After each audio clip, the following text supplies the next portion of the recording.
Morning guys, I'm here at basketball court of PECR and I will go to the one of laboratory of the school that may can help me in my future law enforcer. I'm here at ballistic laboratory room. At room C. This is the type of guns: well-fed machine gun, AR-15, the OC submachine gun and their parts, the pump action shotgun, break action shotgun, the world's communication of different bullets, and this is the bullet recovery box. Yeah. This is the caliber 45 pistol and their parts, and this is the Heckler & Koch MP5. This is the Colt 1911 caliber 45 ACP, and this is the French muskets. This is the comparator projector, and this is the comparison microscope model XZB-5D, and this is the forensic comparator. And this is the bullet comparison microscope. The bullet, the types of bullet.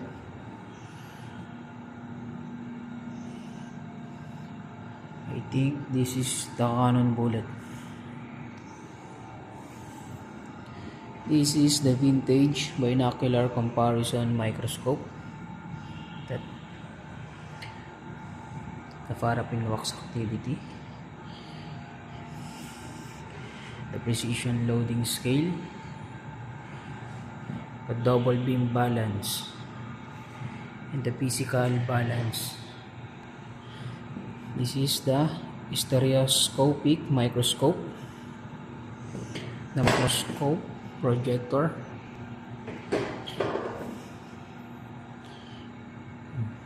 also the stereoscopic microscope, and this one.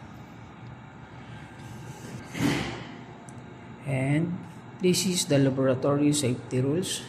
You need to proper gear, goggles, lab gown, gloves, long pant shoes, and this is the proper supervision and safety purse, ID hazards, handle laser carefully, be attentive, and do not bring food inside. I'm here at photography laboratory.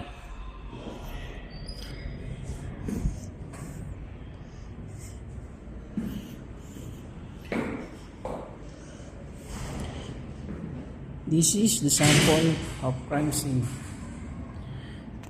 This is the murder. Sample of murder. Sample of robbery with homicide.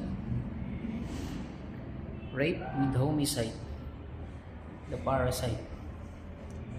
And the bypass operation.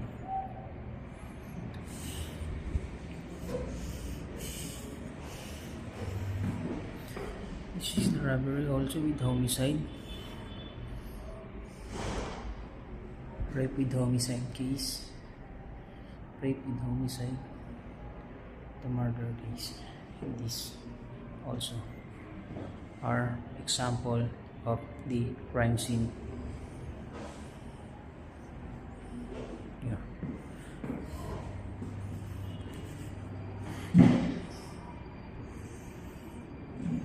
This is the projector printer.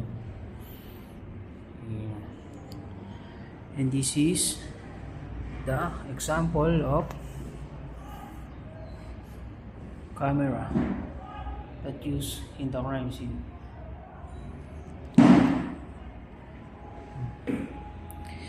That tri-X1 microscope lenses,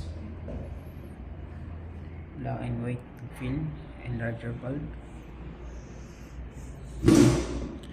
Developing kit. Next,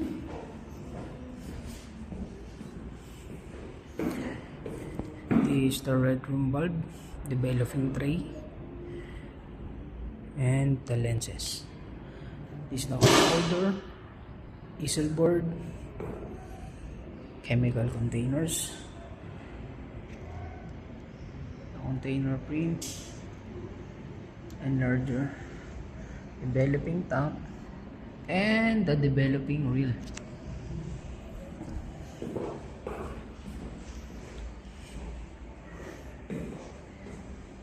This is the compact camera.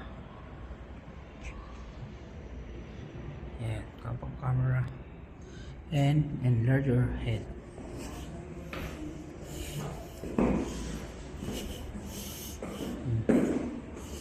Use the reflex camera, SLR camera, and the developing reel, black and white film, the lenses, developing solution and fixing solution, and the fixing solution, black and white photo paper, and print dryer. Thank you. Question 1. Why are you most excited to try this laboratory? I'm most excited to try this lab because it's the first time we get to apply what we learn in class to realistic crimes and setting. It's one thing to read about procedures and protocols in the textbook, but it's a whole different experience to actually walk into simulated scene procedures. It's like a real investigator. It feels like we're finally stepping into the shoes of professionals, and that's both exciting and nerve-wracking. Question 2. What skills do you expect to gain from this lab? From this lab, I expect to gain hands-on skill like evidence collection, scene preservation, note-taking, and crime scene sketching. I'm also hoping to improve my observation and critical thinking abilities while need to work as a team, follow proper protocol, and make decisions on the spot, all of which are crucial skills for any future criminologist. How will these skills help in your criminology journey in future career? These skills are foundation in the criminology journey, whether I become a crime scene investigator, work in law enforcement, or take another path in the criminal justice field. Knowing how to properly process a scene, preserve evidence, and think analytically is a must. Plus, this lab gives me a taste of the real world pressure and responsibility that comes with the job. And